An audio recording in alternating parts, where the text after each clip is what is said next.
so thankful to get to be here today and just be with everybody. Lord, He never ceases to amaze. He knows exactly what we stand in need of. He knows exactly what we're going to ask for before we ask Him. But He still requires that we ask Him. He still wants us to lean on Him and to look to Him. And I depend on Him for everything that I do. There's nothing that we can add to anything here in this world. I was trying to. With salvation in our lives, we just depend on Him for everything. He blesses us for it. You know, in the beginning, God created the heavens and the earth. Amen. The earth was void and without form. And the Spirit of the Lord, He moved across the face of the deep. And with that, brother, my Lord, He became this world. He formed it in a special way for you and me. You know what? We can dig and we can research and try as hard as we can to find out what the Lord has built for us. But you know what? On the 6th day, and He said He sat back and He looked at it all and He said it is finished. And all His work was done. Now why, you know what? And there's nothing more that'll be added here in this world. Why, you know what? We have found out that there's 118 different elements that this world's made up from. But we're all made of the same combination of about a dozen of them here. There's nothing, why, just chemically that makes us any different from the rocks that this little church was built on. There was something just a little bit special about you and me. There was something that was just a little bit different. When my Lord, He knelt down in the Garden of Eden, and He picked up a little bit of clay here from the very earth that He'd made. And He said He formed the first living man that was made in His image, Adam. And what did He do there? He wasn't done, He breathed the breath of life in the Spirit to make him a living soul. Dad, you were talking about when Jesus come down into Jerusalem, and they were casting about, just carrying on, just shouting and praising God. They came to Him and said, can't you get these people to be quiet here? And Jesus told them, if they hold their peace here, the very stones that we walk on, they'll cry my name here. There's not a whole lot that's different between me and one of these stones out here. And you know what? If you don't praise the name of my God, you are a stone in this world, and there's nothing that's going to hold you accountable. If you don't look to the Lord here, He is everything. We just need to be about our Father's business today. I got a whole lot to be thankful for in this world here. I have so much that the Lord has blessed our little church with. I don't understand it sometimes. I'm nothing here in this world. I truly believe that there's nothing different about me or anybody else. We're all in this together. But if we'll come together and if we'll serve the Lord with one spirit, with one voice and one accord, we can move mountains here. My Lord, He'll bless us in everything that we do. I think an awful lot about old Jonah. This world's been through a lot here. There was a city, a great city called Nineveh, that was kind of the capital of the world. The empires of the time. And the Lord, He spoke to Jonah. My Lord, Oh, he knows what this world needs here today. He knew you before you were born. Before you were formed in your mother's womb.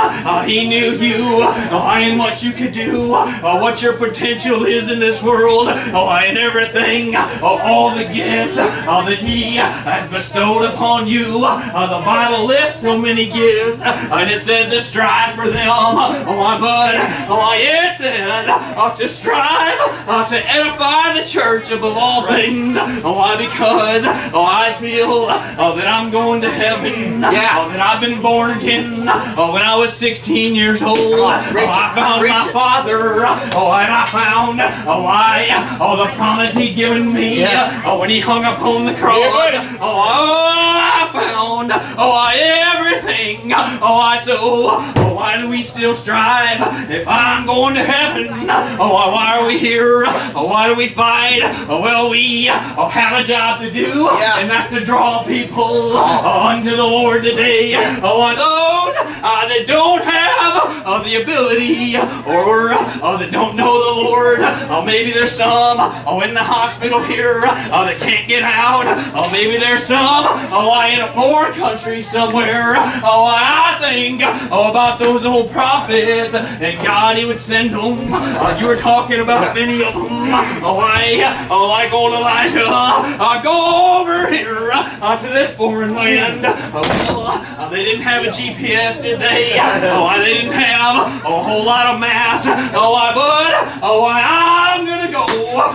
Me being in the way. The Lord led me out of the house of my master's brother. The Lord, He'll guide your footsteps today. I like old Jonah the prophet or that preacher. He told him, go down to this city that don't know me. They got a lot of people, the Syrians that there. You need to go and preach my word to them. And Jonah, he didn't even argue. He didn't say anything. But he ran and found him a little boat heading to the little city of Tarshish. And he ran and hid. I'm not going there. Those people, they kill me. That's not a Christian nation. They'll string me up and that'll be the end. How many times have I tried to do what I thought was in my best interest? I thought maybe the Lord is telling me to do something, and I'll think, well, maybe He means do it like this or go over here. And you know what? Lord, I'll still preach, but I'm not going to preach where He told me to. I'll preach to these people. I will. We need to be obedient to what the Lord wants us to do. If He's talking to you, if He's calling to you, you better move. You better get on your horse and go. You better just hit the door walking, if that's what it takes. Like old Philip, just walking. Walk down the road until the Lord He shows you what you need to do. You know what? The Lord knew right where Jonah was, didn't He? He found him out.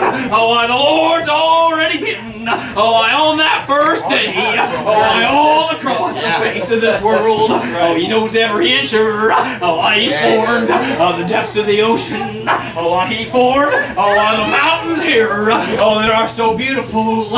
He's been there. The devil even showed Jesus everything, all the beauty that this world had, and said, if you'll just follow me and serve me, I'll give it all to you here. My Lord, He already owns it all.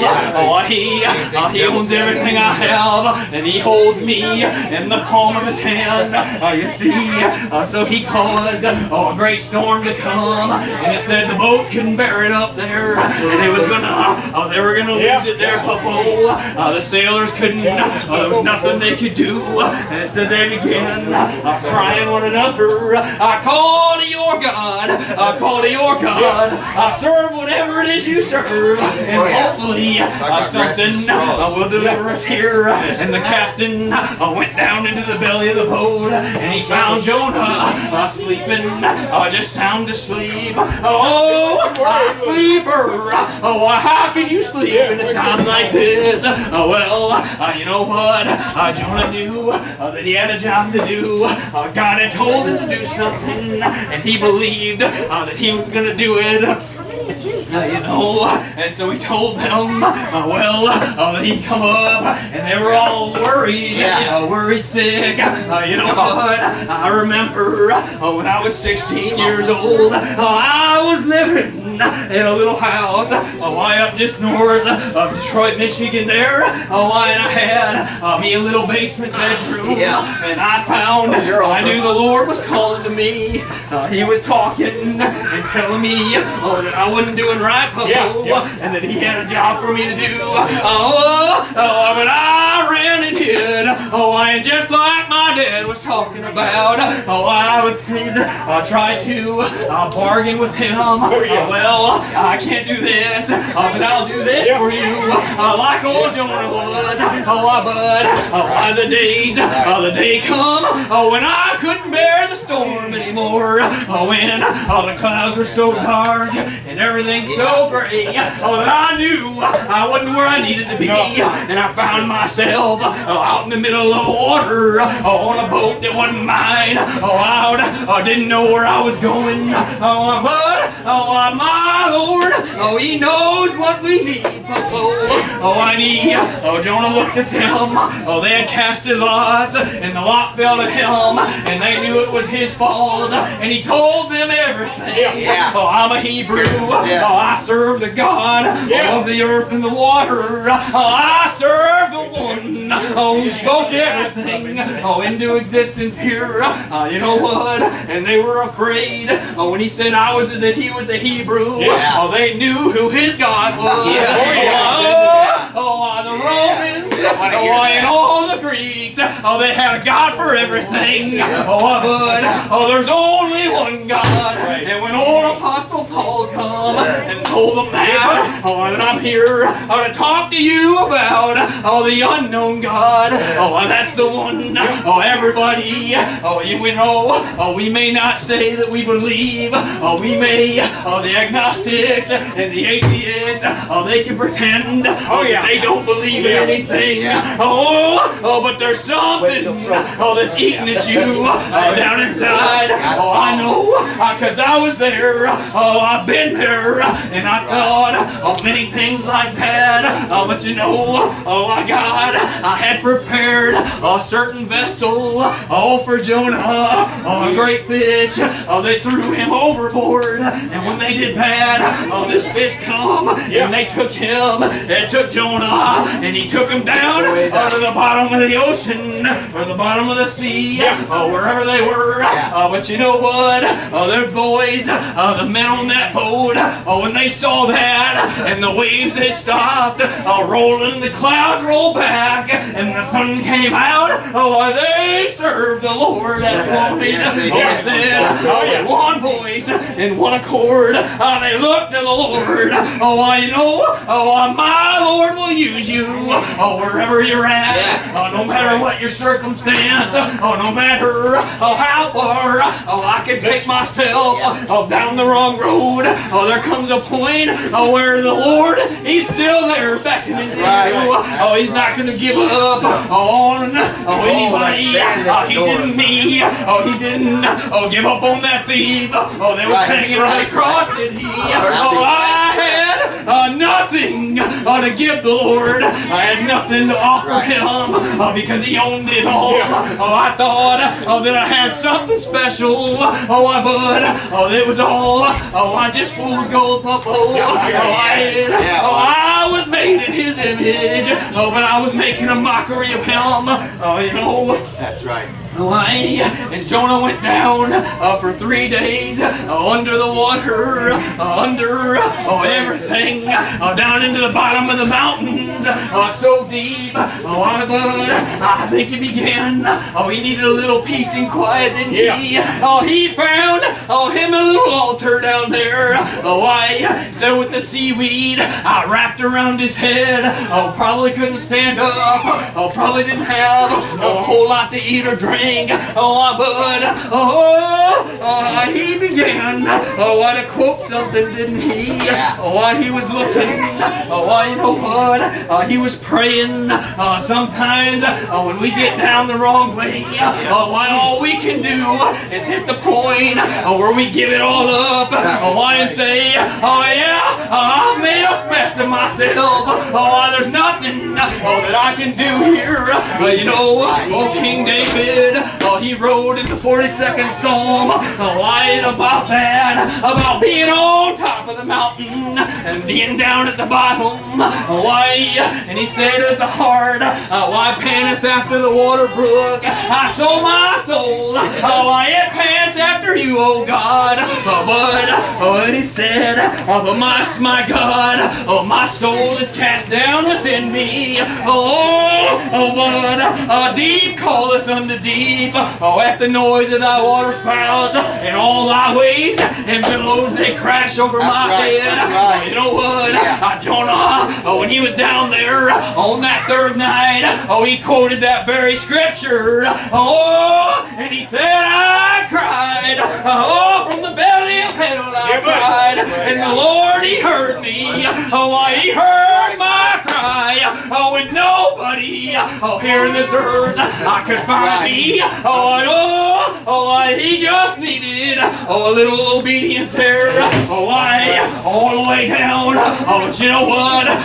My God, he still had a job for him to do, didn't he? He heard him, but he spit him up on the shore. Now go and do what I told you to do. The first time, it's not about the things I want to do here.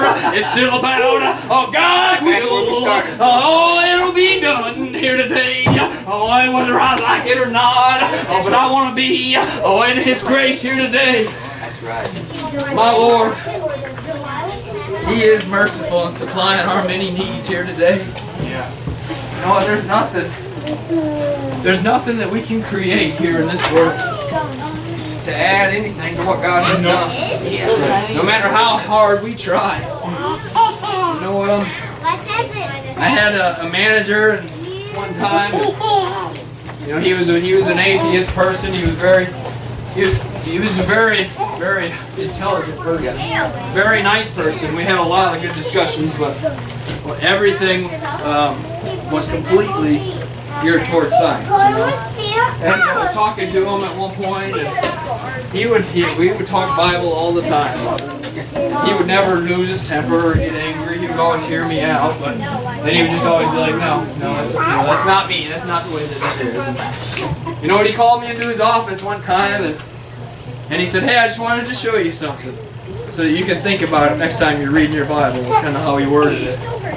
And he said, scientists are this close to creating the 119th element, something brand new that this world has never seen here before. And I thought, wow, you know, that's pretty neat. Let me see that here. Well, and he called me over there and he showed it to me and he said, yeah. He said, they're this close. And I said, well, what's keeping them from it? And he said, well, as long as they keep the electricity turned on, they keep the electrons flowing, everything will stay together and it'll be its own living thing.